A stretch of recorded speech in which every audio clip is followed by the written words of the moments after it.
We all want to be socially healthy, just as we want to be physically healthy. I want to do a video where I share some of the ways that we can learn about how we can do a better job building up our social health based upon our understanding that we have of our physical health. So first and foremost, we have to realize that social health is just as important, if not more so, than our physical health. The research continues to confirm over and over and over that longevity, quality of life, the ability to fight disease, recover from surgery comes down so much to our connections, to how loved and supported we feel. And so if you feel like physical health is your number one priority, you have to care about your social health. Our social health is supporting that physical health. In fact, if we feel disconnected on a regular basis, it's as damaging to our body as smoking 15 cigarettes a day, twice as harmful as being obese. It does the equivalent damage on our bodies of being a lifelong alcoholic. It's worse for us than not exercising. So we can't just say, I care about physical health, and then not want to reach out and connect and build better relationships. If we want to be physically healthy, we have to be socially healthy. Number two, for us to feel that need to be in relationship with others, that's called like loneliness, and it's a message our body is sending us, telling us that we have an unmet need.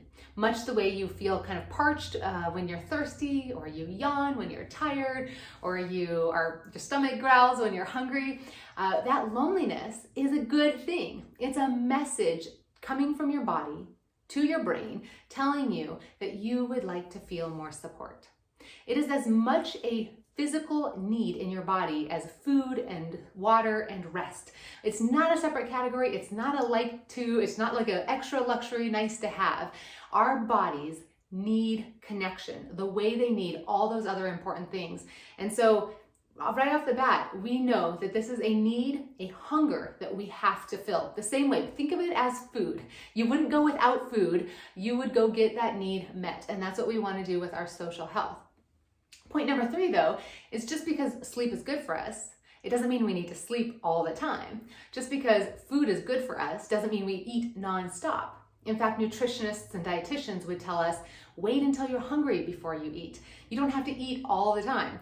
And then similarly, I think it's really great that people who are socially healthy tend to also be really good at spending time by themselves.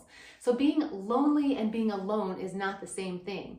The goal isn't, social health doesn't just mean you know everybody and you're with people all the time. Social health means that you're getting, think of it like food. You're getting the food you need, and you're giving yourself time for your food to digest and for your body to rest and for your body to repair. And those are two different functions that are happening. And the same is true for our social health. Healthy social people are people who are going to be mindful about building meaningful relationships. And they also know how to set limits and say no and spend time by themselves and be comfortable with silence and build good relationships alone. And so we want to be able to do both. Unfortunately, a lot of us are doing neither really well. We're just busy and around people all the time. And we really want to get better at getting nourishing relationships and also restful alone time. And so social health is the ability to do the whole spectrum on that front. Think of now exercise. Our fourth point is that to have social health, it requires consistency to get results. This we totally understand with physical health. We don't go to the gym once and then say, well, that didn't work. I don't feel thinner. I don't feel stronger. I don't think I can run any further, and then dismiss the whole concept of physical health. We know that if we want to be physically healthy, that we have to do it regularly to get results. And it might take weeks or months even of consistent showing up and doing exercise to start seeing the results we want. And the same is true for our social health. And yet I so often hear people who share with me I've tried one or two different things, or I went to that one event once and nobody was really friendly, or I joined this one thing, but then I didn't really go, or, I met them, but I just didn't really feel like we clicked. And so we always have this dabbling, but we can't just pop in once to an organization or to a group of people and then be like, it didn't work, I don't feel close to them. We have to keep going to the same group of people. We have to build familiarity. That comfortableness, that familiarity only comes with time.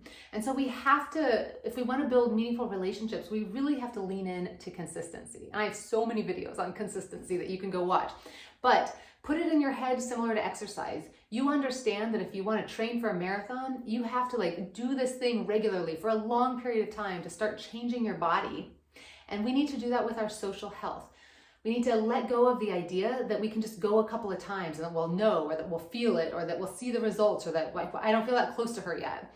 No, we wouldn't expect you to. It takes a lot of time to build that up. So social health requires consistency. Now this next one, you're not gonna like very much, but social health also includes sweat and exertion. When you decide to exercise, you start sweating sometimes, and you don't panic. You don't say, oh, wow, I need to stop. This must be bad for me, because you understand that your body is meant to sweat. It's how your body absorbs and releases the toxins. It's how it's helping cool you down. You understand that even if you're sweaty, or even if it hurts, even if you're exerting yourself, you know that physical health is on the other side of that sweat and of that strain. You know that if you're holding a yoga pose, your muscles might shake. You know that if you're lifting weights, you might not be able to go all the way up or do as many reps as you want right away. And we don't stop just because it's hard. We know that we have to keep doing it in order for it to make a difference. And we are okay with sweat and strain. And yet in our social health relationships, we so often back away as soon as it's a little sweaty, as soon as it's a little uncomfortable, as soon as my muscles of vulnerability are a little shaky, or as soon as I feel a little scared about rejection. I don't want to reach out, that's very scary, or I don't want to have that tough conversation. And so, yeah, in our social health, we have to show up and be willing to sweat a little. We have to be willing to understand that real intimacy, meaningful connection it's not just always feeling good. We have to sweat sometimes. We have to strain our muscles. In fact, sometimes our muscles tear a little bit in order to get stronger. We're willing to do that for our physical health. Are you willing to do it for your social health? If you understood that everything you want social health-wise is on the other side of that sweat and strain, I think we'd be more willing to do it.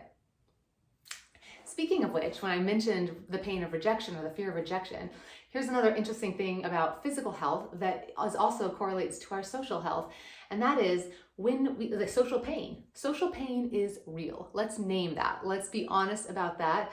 I was saying earlier, we have to just still go through the sweat and the fear, and we do, but it's not to minimize that pain.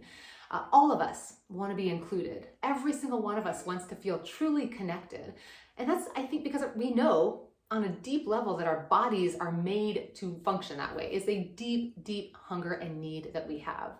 And so when we think we are being rejected, or when we are afraid of the fear of even being perceived as rejected, or being judged, or being disliked, or any form of feeling ostracized or not included, is so painful. And do you know that it lights up the same part of our brain when we feel left out? It lights up the same part of our brain as if we've been kicked in the stomach. It's our pain center, our physical pain center and our social pain center light up in the same part of our brain. The pain is real.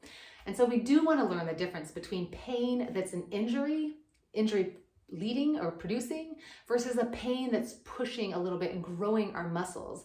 And so when you think about working out, we would never ask somebody to go run a marathon without training. We want people to do it in an appropriate, incremental, safe way. We understand that if you want to get stronger, you have to kind of just keep going and doing that. And so we want to kind of get better at seeing the nuance when we're doing something and asking ourselves, is this potentially leading to an injury, or is this just something that I'm scared to do and is potentially strengthening my muscle? And that takes, when we're doing a new exercise or a new sport, we may not always know, but hopefully you can tell the difference. I don't think my bone is supposed to twist that way, or, ooh, that doesn't feel good. Whereas this feels hard. And we want to start trying that on for us, because our goal is to, yes, we do have to push past some awkwardness, some fear, some uncomfortable feelings. We absolutely do. And our goal isn't to go out and just go and do anything that's risking deep injury. And here's the truth. I want to end on this final note about physical health. One of the other things we can learn from our social health is that if you do have an injury, socially, we'd call that your heart being broken, or somebody's betrayed you, you felt disappointed, and maybe you feel kind of closed up a little bit, like you need to protect yourself. I talk to people all the time who don't feel like they can be vulnerable because they've been hurt, their secrets have been told, or they were judged really harshly, or some trauma happened. And so we protect ourselves and we build up a little wall around our hearts, and then we're scared of everyone and we don't know if we can trust anybody. On a physical health level, let's say you broke your ankle and we had to put it in a cast. We would never say, okay, the only way you can go through life now safely is to wear the cast the rest of your life. No, we would say, okay, what we're aiming for here is to give your ankle a chance to heal, to rest, to recover, and then we're going to take the cast off, and then we're going to do some physical therapy and help move you. But the whole goal, the whole time, is get you back using that ankle to the fullest degree possible. That's success. Success isn't protecting your ankle for the rest of your life. Success is healing your ankle and using it for the rest of your life. And the same is true for your heart. I want you to be able to heal your heart, absolutely. And I want you to be careful about how you start using it. But the goal is to start using it again. The goal is to take the cast off and to go out and to practice trusting, to practice loving, to practice connecting, to practice sharing. That is the whole function. For us to not do that, if we keep our heart in a cast forever, we can't connect meaningfully. We will never feel fully seen, fully known, fully loved, and fully supported. We need to get the cast off those injuries. And so hopefully that metaphor helps us understand that, yeah, it's a little scary when you get that cast off. Your ankle might feel a little weak. The goal is to strengthen it. And that's going back to consistency. It goes back to everything we've been talking about here. So hopefully some of those physical metaphors will help you as you're thinking about your spiritual health, because we have a lot of understanding in our culture about how important it is to be physically healthy. And I think we're just starting to do a better job at really understanding how important our social health is to us. So I'll see you in the gym of social health.